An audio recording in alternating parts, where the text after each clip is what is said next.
का व्रत घर परिवार की विपदाओं को दूर करने वाला और रुके हुए मांगलिक कार्यों को पूर्ण करने वाला माना जाता है। इस दिन भगवान श्री गणेश की पूजा के साथ उनकी कथा सुनना या पढ़ना अत्यंत आवश्यक होता है। एक समय की बात है जब भगवान विष्णु का विवाह माता लक्ष्मी के साथ निश्चित हुआ और स्वर्ग लोक में चारों ओर उत्सव का वातावरण था। सभी देवताओं को विवाह का निमंत्रण भेजा गया, लेकिन इस हर्षोल्लास में एक बड़ी भूल हो गई। भगवान गणेश को आमंत्रण नहीं दिया गया। विवाह के दिन जब सभी देवता अपनी पत्नियों सहित बारात में पहुंचे तो किसी ने देखा कि गणेश जी उपस्थित नहीं हैं। ये बात भगवान विष्णु से पूछी गई तो उन्होंने कहा कि उन्होंने महादेव को न्योता दिया है और यदि गणेश जी चाहते तो अपने पिता के साथ आ सकते थे, अलग से बुलाने की कोई आवश्यकता नहीं समझी गई। इतना ही नहीं, गणेश जी के भोजन को लेकर भी हल्की सी उपेक्षा भरी बातें कही गईं। इसी बीच कुछ देवताओं ने ये सुझाव दिया कि यदि गणेश जी आ भी जाएं तो उन्हें द्वारपाल बनाकर बैठा दिया जाएगा, क्योंकि वे मूषक पर सवार होकर धीरे चलते हैं और बारात से पीछे रह जाते हैं। दुर्भाग्यवश इस बात पर सब सहमत हो गए।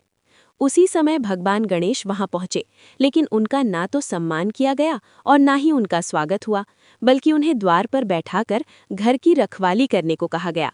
बारात आगे बढ़ गई और भगवान गणेश द्वार पर बैठे रह गए। यही वो क्षण था जहां से एक बड़ी घटना की नींव पड़ चुकी थी, क्योंकि देवताओं को अभी ये आभास भी नहीं था कि गणेश जी का ये अपमान आगे चलकर कितना बड़ा संकट बनकर सामने आने वाला है। भगवान विष्णु की बारात आगे बढ़ चुकी थी और स्वर्गलोक में मंगल गान गूंज रहे थे, लेकिन द्वार पर बैठे भगवान गणेश के मन में एक गहरी वेदना छिपी हुई थी।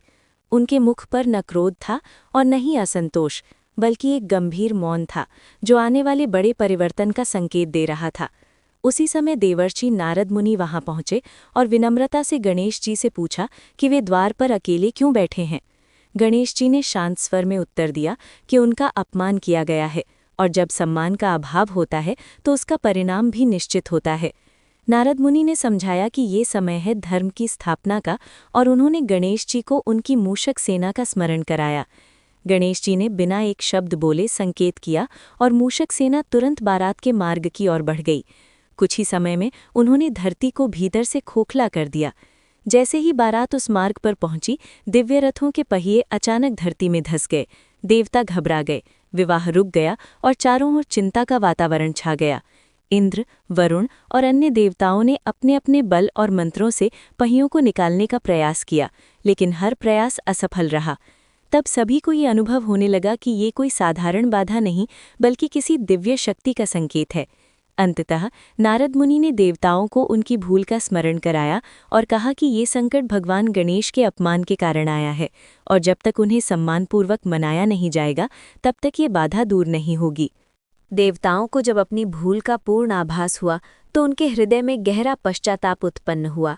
नारद मुनि की बात सुनकर भगवान शिव ने तुरंत नंदी को आदेश दिया कि वे जाकर भगवान गणेश को ससम्मान आमंत्रित करें। नंदी विनम्र भाव से गणेश जी के पास पहुंचे और उन्हें पूरे आदर के साथ विवाह स्थल पर चलने का निवेदन किया। भगवान गणेश ने कोई कठोर शब्द नहीं कहा, केवल मुस्कुराकर सबको क्षमा किया और अपने पिता के साथ वहां पहुंचे। जैसे ही उनकी विधिवत पूजा की गई, वातावरण पवित्र और शांत हो गया तथा रथों के पहिए धरती से बाहर आ गए, लेकिन अब वे टूट फूट चुके थे। सभी देवता चिंतित हो गए कि अब इस संकट का समाधान कैसे होगा। तभी पास के खेत में काम कर रहे एक साधारण कारीगर को बुलाया गया। उसने काम प्रारंभ करने से पहले मन ही मन श्री गणेशाय नमः का स्मरण किया और पूर्ण श्रद्धा के साथ पहियों को सुधारने लगा। आश्चर्यजनक रूप से कुछ ही क्षणों में सभी पहिए पहले जैसे सुचारू हो गए। ये देखकर देवताओं की आंखें खुल गईं और कारीगर ने नम्रता से कहा कि वो तो एक साधारण मनुष्य है, फिर भी हर कार्य से पहले गणेश जी को स्मरण करता है, इसलिए उसके कार्य सफल होते हैं। ये सुनकर देवताओं को अपनी भूल पर गहरा पछतावा हुआ और सभी ने भगवान गणेश की जय जयकार की। इसके पश्चात भगवान विष्णु और माता लक्ष्मी का विवाह विधिपूर्वक बिना किसी बाधा के संपन्न हुआ और सभी देवता सकुशल अपने अपने लोकों को लौटे। इस प्रकार ये कथा हमें सिखाती है कि अहंकार चाहे कितना ही बड़ा क्यों ना हो, अंततः वो भक्ति के सामने हार जाता है और जो श्रद्धा से भगवान गणेश का स्मरण करता है उसके जीवन से सभी विघ्न स्वयं दूर हो जाते हैं। ऐसी ही दिव्य, पौराणिक और सच्ची कथाएं सुनने के लिए जुड़े रहिए हमारे चैनल दिव्य कथा ऑफिशियल के साथ। भगवान गणेश आप सभी के जीवन से हर विघ्न दूर करें। बोलो गजानन भगवान की जय।